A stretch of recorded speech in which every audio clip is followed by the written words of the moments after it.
Let's mic news wrap. Let's mic news wrap में अब सुनते हैं दिन भर की अहम खबरें सिर्फ 10 मिनट में। सबसे पहले हेडलाइंस। नंबर 16 का क्या है रहस्य, लोकसभा में राहुल गांधी के बयान से बढ़ी सियासी हलचल। भाजपा नेता हत्याकांड में कर्नाटक कांग्रेस एमएलए विजय कुलकर्णी समेत 17 को उम्र कैद, सीबीआई ने की थी जांच। और कर्नाटक में भीषण सड़क हादसा, एसयूवी बनी आग का गोला, 9 लोगों की मौत। अब खबरें विस्तार से। लोकसभा में आज फिर महिला आरक्षण बिल पर सत्ता और विपक्ष के बीच तीखी बहस देखने को मिली। इस दौरान नेता प्रतिपक्ष राहुल गांधी ने इसे शर्मनाक कानून बताते हुए कहा कि ये महिलाओं को सशक्त नहीं करेगा बल्कि सिर्फ परिसीमन के जरिए राजनीतिक नक्शा बदलने की कोशिश है। दक्षिण भारत, उत्तर पूर्व और छोटे राज्यों के प्रतिनिधित्व छीनने की कोशिश की जा रही है ताकि भाजपा को सत्ता में बनाए रखा जा सके। उन्होंने इसे देश विरोधी करार देते हुए साफ कहा कि कांग्रेस ऐसा नहीं होने देगी। राहुल ने पीएम मोदी का नाम लिए बिना कहा कि ऑपरेशन सिंदूर नोटबंदी का जादूगर पकड़ा गया। You are telling the South Indian states, you are telling the northeastern states, you are telling small states in India that in order for the BJP to remain in power, we are going to take away representation from you. This is nothing short of an anti-national act. This is what you are doing. And under no circumstances are we going to allow you to do it. So I am telling you very clearly right now that the entire opposition is going to defeat this attempt of yours to attack the nation state and deprive OBCs and Dalits of their rightful place in society. अपने भाषण के दौरान राहुल गांधी ने कुछ ऐसा कहा जिससे पूरी सियासत में हलचल मच गई। दरअसल राहुल ने कहा कि 16 अप्रैल को पीएम को देखा तो वो कम ऊर्जा, टूटे हुए और बिना असर के लग रहे थे। उन्होंने 16 नंबर का जिक्र करते हुए कहा कि किसी संख्या में पूरे मुद्दे का जवाब छिपा है। And I was like, my God, how crazy. That's the number. 16. This 16 number. This is the number. The whole answer to the riddle is in the number 16. Everything is in the number 16. Now, if anybody understands what I'm saying, please send me a message.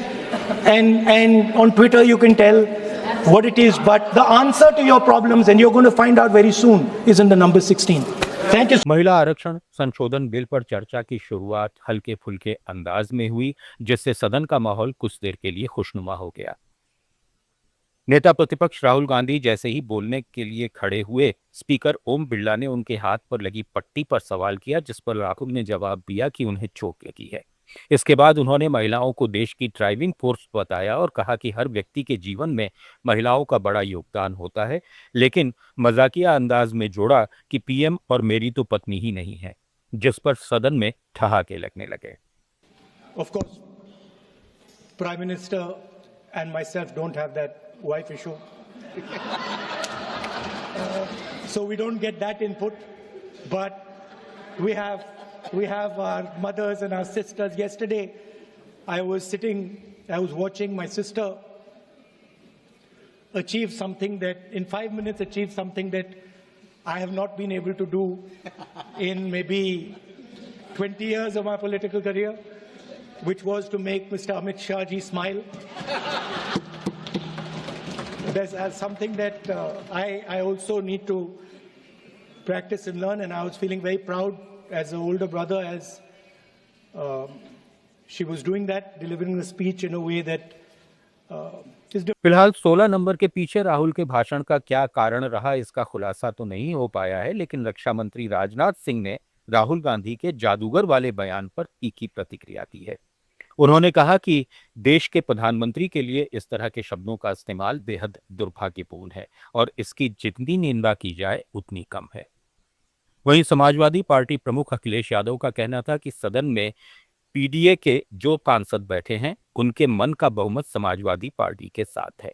उन्होंने भाजपा के वादों पर सवाल उठाते हुए कहा कि पहले भी कई बातें किए गए लेकिन पूरे नहीं हुए, इसलिए अब भरोसा नहीं किया जा सकता। वोटिंग से पहले भाजपा कुछ भी कर सकती है। इलाहाबाद हाईकोर्ट की लखनऊ बेंच ने कांग्रेस नेता राहुल गांधी के खिलाफ एफआईआर दर्ज करने के निर्देश दिए हैं। कोर्ट ने यह भी कहा कि मामले की जांच केंद्रीय अन्वेषण ब्यूरो को सौंपी जाए। ये आदेश कर्नाटक के भाजपा कार्यकर्ता एस विघ्नेश शिशिर की याचिका पर आया है, जिसमें राहुल गांधी पर ब्रिटिश नागरिकता लेने का आरोप लगाया गया है। याचिकाकर्ता का दावा है कि उन्होंने ऐसे दस्तावेज पेश किए हैं जो राहुल गांधी के यूके में मतदाता होने की ओर संकेत करते हैं। इससे पहले 28 जनवरी 2026 को एमपी एमएलए कोर्ट ने इस याचिका को खारिज कर दिया था, ये कहते हुए कि कोई ठोस सबूत नहीं है। सुनवाई के दौरान हाईकोर्ट ने गृह मंत्रालय से जुड़ी टॉप सीक्रेट फाइलें भी मंगवाई थी। अब सीबीआई जांच के आदेश के बाद इस मामले में सियासी हलचल तेज हो गई है। सुप्रीम कोर्ट ने कांग्रेस नेता पवन खेड़ा को राहत देने से इनकार कर दिया है। कोर्ट ने उनकी ट्रांजिट अग्रिम जमानत बढ़ाने की याचिका खारिज करते हुए उन्हें असम की सक्षम अदालत का रुख करने को कहा है।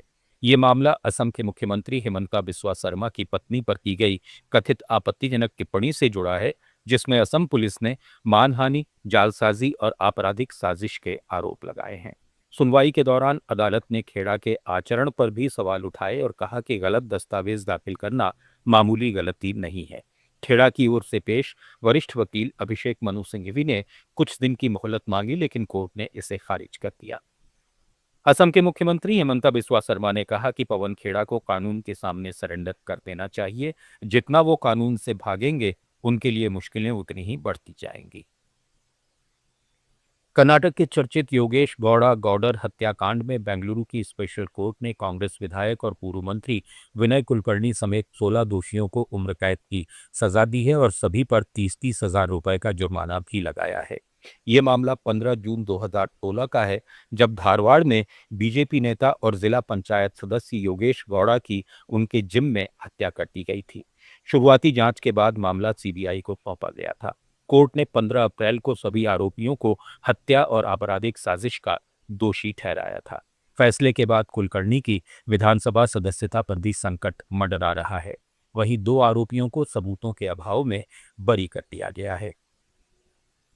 कर्नाटक के यादगिर जिले में सुरकुट तालुका के शांतपुरा क्रॉस के पास एक तेज रफ्तार एसयूवी का टायर फटने के बाद वो अनियंत्रित होकर सामने से आ रही निजी बस से टकरा गई।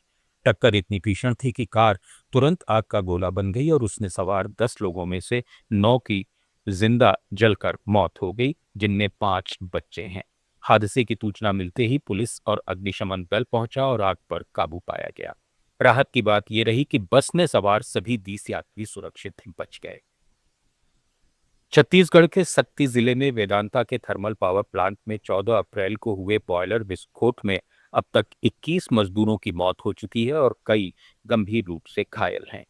प्रारंभिक सरकारी जांच रिपोर्ट में प्लांट प्रबंधन पर गंभीर लापरवाही का आरोप लगाते हुए पुलिस ने वेदांता समूह के चेयरमैन अनिल अग्रवाल समेत 19 लोगों के खिलाफ दाभरा थाने में गैर इरादतन हत्या और मशीनरी संबंधी लापरवाही का मामला दर्ज कर दिया है।